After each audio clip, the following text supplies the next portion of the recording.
ഇസ്ലാമിക ഭീകരവാദത്തിന്റെ ആഗോള കച്ചവടത്തിന്റെ മതപരിവർത്തനം എന്ന ആഗോള കൊള്ളയുടെ ഏറ്റവും വലിയ ഏജന്റ് മലപ്പുറത്തെ മുസ്ലിം ലീഗിന്റെ നേതാവായ ഒരു വലിയ MP ആണ് എന്ന് ചരിത്രം പകൽ വെളിച്ചം പോലെ വിളിച്ചു പറയുമ്പോൾ ലീലാ മേനോൻ മരിച്ചുപോയി. അവർ ചങ്കുപൊട്ടി പറഞ്ഞു നോക്കി, കേട്ടില്ല. മെറിലി വെസ്ബോർഡ് എന്ന എഴുത്തുകാരി മാധവിക്കുട്ടിയുടെ അവസാനത്തെ 10 കൊല്ലം അവരോടൊപ്പം സഞ്ചരിക്കുകയും ജീവിക്കുകയും ചെയ്ത ആത്മസുഹൃത്താണ്.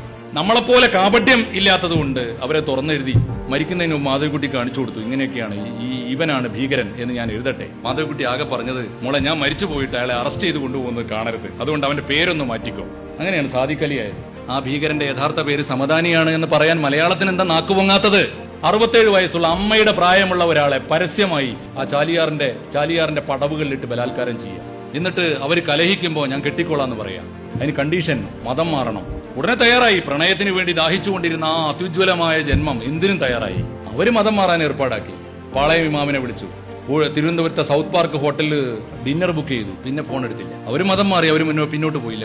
സൗദി അറേബ്യൻ ജാലിയാത്തിൽ നിന്ന് $10 ലക്ഷം ആണ് ഈ കച്ചവടത്തിന് കൈപ്പറ്റിയത്. ലോകപ്രസിദ്ധയായ ഒരു എഴുത്തുകാരിയെ ഞാനിതാ ഇസ്ലാമിലേക്ക് കൊണ്ടുവന്ന് തന്നിരിക്കുന്നു, ഏൽപ്പിച്ചു തന്നിരിക്കുന്നു. ആ കങ്കാണിയുടെ പേര് എന്തുകൊണ്ടാണ് മലയാളം മിണ്ടാത്തത്? എന്റെ മക്കൾ എന്നെ വന്ന് പ്രത്യേക വിമാനത്തിൽ വന്ന് ഭീഷണിപ്പെടുത്തി. നമ്മെ ഹിന്ദു മതത്തിൽ നിന്ന് അമ്മ പോയി ഇസ്ലാം മതത്തിൽ ചേർന്നതിന് ഞങ്ങൾക്ക് വിരോധമൊന്നുമില്ല, കാരണം ഞങ്ങൾക്ക് അപകടമൊന്നും വരാനില്ല. പക്ഷേ മറിച്ചു പോയാൽ അമ്മയെ മാത്രമല്ല ഞങ്ങളെ കൂടി അപായപ്പെടുത്തും.